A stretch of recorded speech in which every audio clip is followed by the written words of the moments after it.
how's it going? I'm IlaGolden and welcome to my vlog.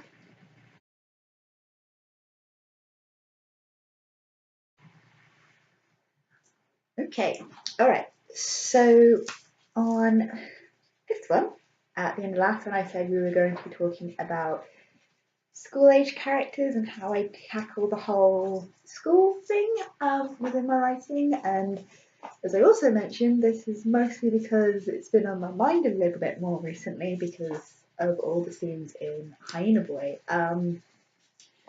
Because Hyena Boy is set during Jay's childhood, and some of the things that happen do happen in school. So it is sort of a relevant setting to the story and to the development of the plot. And well, not so much necessarily to the development of the plot, to the development of the characters. So I figured, I should talk a little bit about how I do deal with the whole school thing. And as I said, it's not going to be a repeat of how I deal with child characters, because I think when I was talking about child characters, I was meaning below the age of 10, whereas my school age characters, I kind of think of them more being teenagers than I do necessarily think of them being children. So, yeah, I think for the most part, I kind of base the school environment and how the schools sort of work on my own school experience. It's the easiest thing to sort of focus on and base things on, if you like. And it kind of makes sense to sort of do it that way. Like I said, with Hyena Boy, there are definitely a number of scenes which are set in and around the school. A lot of them during break and lunch times. Few of them during actual lesson times, or sort of partial lesson times. But again, it's not the only story where I've featured a character within a school environment. I did it a lot more when I was at school um, than I necessarily do now. And I think, I mean, I know a lot of the stuff that I wrote when I was at school wasn't really very good and hasn't really been taken very far, but it kind of makes sense. You write about the environments you know the best, and I know new school environments pretty well back then. So the fact that you had all of these scenes with characters in schools kind of made sense. But the further I've gotten from that, the less it's sort of become a sort of setting.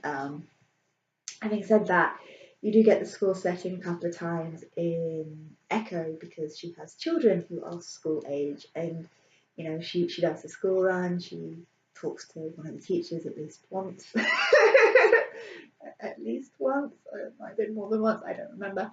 And again, when I sort of picture these sort of school environments and these sort of school settings, I'm very much picturing the types of school buildings that I know and that I'm familiar with, not necessarily the ones that I went to, but the kind of ones that are very British. Whether it's sort of the type of ones that I would have seen on TV when I was growing up with all the kids programs and programming stuff that I watched, or as I said, the ones that I kind of went to, or the ones in the area that I lived in that I didn't necessarily go to, but I kind of knew of or visited for various things. I mean, when I used to do band twirling, I used to do band twirling when I was growing up, by the way. And a couple of the places where we had practice were school gyms. So I had actually been into school buildings that weren't my own for other reasons. And yeah, when I'm sort of writing these school scenes, I'm sort of amalgamating various things from various different school buildings that I've been in my lifetime and ones that I've seen on the kids shows that I watched growing up. It's all very British. Rather than, the American style of school that I also have seen on TV, and sort of much more so when I'm an adult, that's that sort of style. But there is, I think, a difference in how they represent school buildings, how we sort of represent school buildings, and in my head, All schools are very British looking, regardless of what country my characters are actually living in. But it's probably because that's what I know best. So you think back to your school days and you're trying to write a scene with characters who are in school. You're going to picture your own school days. It's really hard not to. You can try. It's just so hard to kind of go, no, let's try to turn this into more of American style school. No, no, not working. Okay, let's go back. Let's have that bell tower.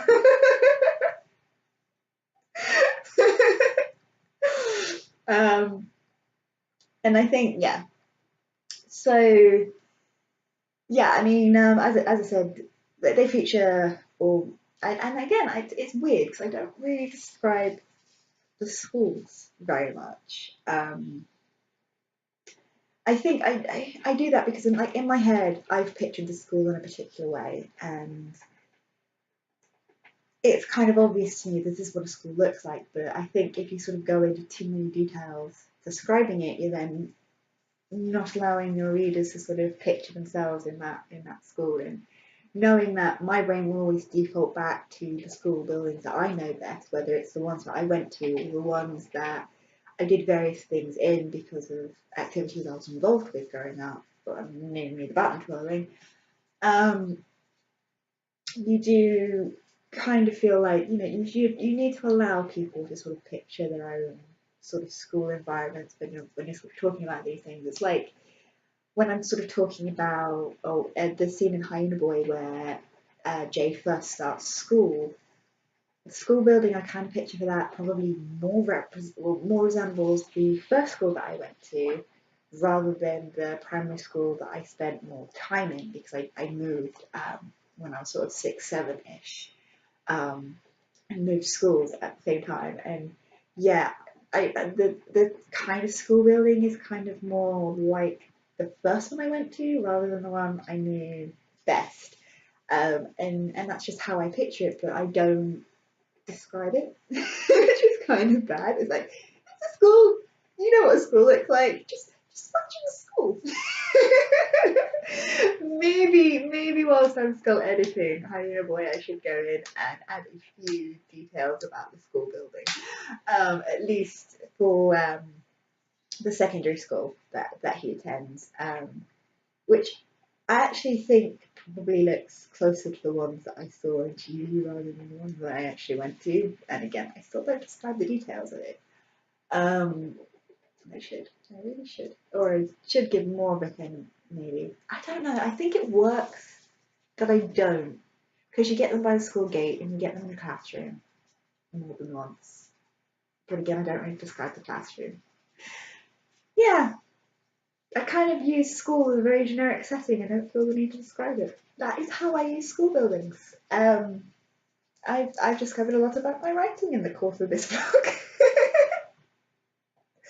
As I said, I think when you talk about setting something in a school, unless you have a very, very, very specific way you want that school to look for whatever reason, you kind of don't necessarily feel the need to describe it in that much of a detail because people are going to picture their own schools when you mention a school. If you say these characters are by the school gate, well, most schools have a school gate, so the first thing that's going to pop into your head is your own school gate or a school gate that you're very familiar with. Um, and when you say these kids are in a classroom, you know what a classroom looks like. You're going to picture the classroom that you most remember from your school days, and I kind of like that. I mean, I definitely think the classroom I see the boys and Laura kind of being in when they're teenagers. I could probably tell you where in my school that classroom would have been and which one of the classrooms it would have been. It wasn't even one of the classrooms I was in particularly a lot, not necessarily for like my schooling. But I think the way I sort of picture it is probably the classroom that my friends and I got permission to hang out in at break and lunchtimes occasionally.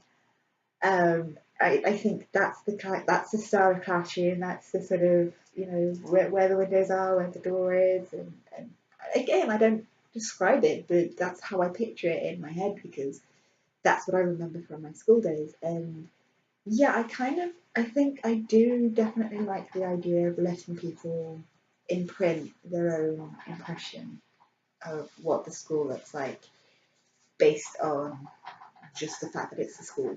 Because I think people will be inclined to do that anyway.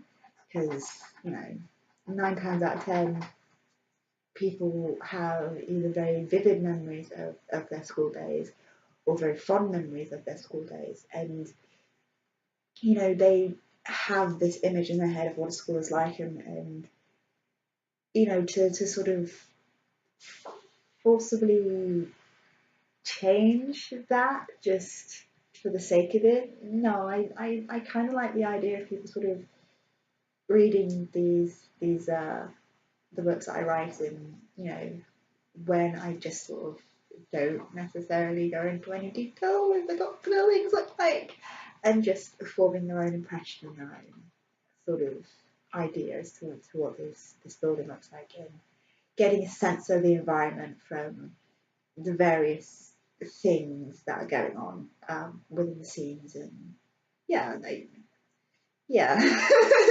this was a more confusing sort of vlog than I expected it to be, but then I wasn't really sure what I was expecting going into this one, so go me. All right. Okay. So, I hope you guys found this one interesting. I know it's been very kind of babbly and random and all over the place, but sometimes those are my funner ones, let's face it. Okay, so next time, I want to be talking about how I write humour. I'm not somebody who writes comedy. I think I've said before that I'm not a comedy writer. I don't think I've definitely done one on humour before. And if I have, apologise. Next week is going to be a bit of a repeat.